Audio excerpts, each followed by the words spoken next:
Hello friends, welcome to AH times. Friends, మన యొక్క AP రాష్ట్ర వ్యాప్తంగా రేషన్ కార్డులు ఎవరైతే కలిగి ఉన్నారో వీరందరికీ సంబంధించి ఏపీ ప్రభుత్వం రేపటి నుండి అయితే శుభవార్త అయితే చెప్పారండి. అయితే ఆ శుభవార్త ఏంటి, దానికి సంబంధించిన పూర్తి వివరాలు మీకు స్టెప్ బై స్టెప్ ఎక్స్ప్లెయిన్ అయితే చేస్తాను. ఈ వీడియో నచ్చినట్లయితే లైక్ చేసుకుని ఛానల్ను సబ్స్క్రైబ్ చేసుకుని వారు వెంటనే ఛానల్ కూడా సబ్స్క్రైబ్ చేసుకుని ఫాలో అవుతారండి. అయితే దీనికి సంబంధించిన నోటిఫికేషన్ కూడా అయితే వచ్చింది. ఈ నోటిఫికేషన్లో మనకి ఏమేమి ఇచ్చారు ఏంటనేది మీకు క్లారిటీగా డీటెయిల్డ్గా ఎక్స్ప్లెయిన్ అయితే చేస్తానండి. ఇక్కడ చూసుకున్నట్లయితే ఆంధ్రప్రదేశ్ ప్రభుత్వం మనకు రేషన్ కార్డులు ఉన్న వారికి సంబంధించి ఈ నెలకు ముఖ్యంగా నిరాశ తప్పలేదు. సో మే నెలలో మనకు సంబంధించి రేషన్ కూడా అయితే మనకు ఏవైతే సరుకులు ఇవ్వబోతున్నారో అంటే కందిపప్పు అందుబాటులోకి అయితే రాలేదు కాబట్టి మనకు రేపటి నుండి రాష్ట్ర వ్యాప్తంగా రేషన్ పంపిణీ అనేది మొదలైంది.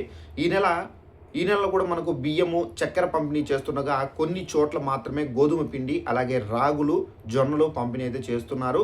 ఈ నెలలో కందిపప్పు అలాగే నెక్స్ట్ అందుబాటులోకి అయితే వస్తాయని చెప్పేసి భావించగా ఈసారి కూడా స్టాక్ అనేది రాలేదు కాబట్టి బయట సామాన్యులకు కాస్త భారంగా అయితే మారింది. సో అందుకే రేషన్ షాపుల్లో కూడా కందిపప్పులను పంపిణీ చేస్తే బాగుంటుందని చెప్పేసి అంటున్నారు. చాలా నెలలుగా మనకు చూసుకున్నట్లయితే కందిపప్పు అందుబాటులోకి అయితే లేకపోవడంతో వచ్చే నెలలైనా కందిపప్పు పంపిణీ చేస్తారని చెప్పేసి చాలామందికి అయితే ఉద్దేశం అయితే ఉంది. బట్ ఏంటంటే ఏపీ ప్రభుత్వం ప్రజా పంపిణీ వ్యవస్థ ద్వారా కందిపప్పుతో పాటు పామాయిలు, గోధుమలు, రాగులు, జొన్నలు పంపిణీ పూర్తి స్థాయిలో పంపిణీ చేయాలని చెప్పేసి భావిస్తుంది. కానీ పరిస్థితులు మాత్రం అందుకు భిన్నంగా అయితే ఉన్నాయి. సో కందిపప్పు సహా మిగిలినటువంటి నిత్యావసర సరుకులు అందుబాటులోకి అయితే రావడం లేదు. అయితే టెండర్ల ప్రక్రియ ఆలస్యం అని చెప్పేసి కావడంతో వచ్చే నెల పంపిణీ చేస్తామని చెప్పేసి అధికారులు అయితే చెబుతున్నారు.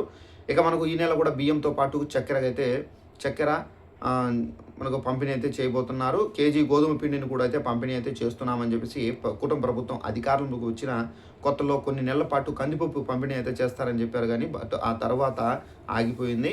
ఇక ఏపీ ప్రభుత్వం రేషన్ పంపిణీ కీలక సంస్కరణ అయితే ప్రవేశపెట్టింది. ఇక మనకు గత ప్రభుత్వ హయాంలో అమలు చేసినటువంటి రేషన్ డోర్ డెలివరీ ఎండియు వాహనాలు రద్దు చేసి మళ్ళీ పాత విధానంలోకి అయితే తీసుకొచ్చారు. బట్ ఏంటంటే 60 ఏళ్ళు పైబడిన వృద్ధులకు, దివ్యాంగులకు మాత్రం రేషన్ను వారి ఇళ్ల దగ్గరికి వచ్చి అందజేసే ఏర్పాటు కూడా అయితే చేశారు. రేషన్ డీలర్ల ద్వారా ప్రతి నెల సరుకుల్ని హోమ్ డెలివరీ చేస్తుంది. రేషన్ షాపుల్లో ప్రతి నెల 1వ తేదీ నుండి 15వ తేదీ వరకు రేషన్ సరుకులు పంపిణీ అయితే చేస్తున్న సంగతి.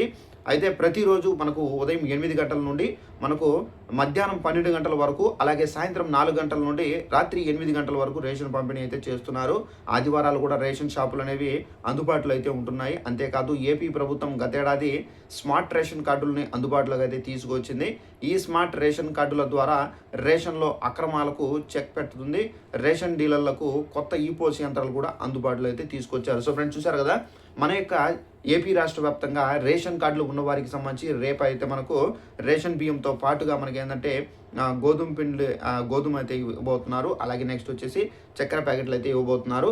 అయితే చాలామంది అనుకున్నారు కానీ సో జొన్నలు, రాగులు, సో అలాగే మనకు పామాయిల్ ప్యాకెట్, సో ఇవన్నీ ఇస్తారని చెప్పేసి. బట్ ఏంటంటే స్టాక్ లేని కారణంగా, అంటే టెండర్లు పూర్తి కాని కారణంగానే సో ఇవైతే మనకు ఇంకా పంపిణీ అయితే చేయడం లేదని చెప్పేసి ఇక్కడైతే అధికారులు అయితే చెబుతున్నారు. సో ఇదండి, మనకు రేపైతే రేషన్ అయితే పంపిణీ అయితే చేస్తారు.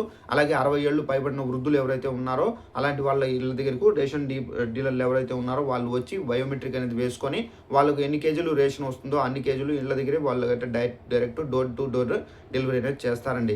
సో ఈ వీడియో నచ్చినట్లయితే లైక్ చేసుకొని ఛానల్ను సబ్స్క్రైబ్ చేసుకోండి. అలాగే రేషన్ కార్డులు ఉన్నవారు తప్పనిసరిగా మీ యొక్క రేషన్ కార్డులకు ఈకేవైసీ చేసుకోవాలి. ఈకేవైసీ చేసుకోకపోతే మీకు అయితే ఈ కానుకలు అయితే అందవు. తప్పనిసరిగా ఈకేవైసీ చేసుకోవాలంటే మీ రేషన్ డీలర్లు ఎవరైతే ఉన్నారో వాళ్ళ దగ్గరికి వెళ్తే ఈ పోస్ యంత్రంలో మీ వేలిముద్ర వేసుకొని ఈకేవైసీ చేసేస్తారు. ఈకేవైసీ చేసిన తర్వాత మీ యొక్క కార్డు అనేది యాక్టివేషన్ అయితే మీకు రేషన్ అనేది వస్తుందండి. Thanks for watching this video. All the best.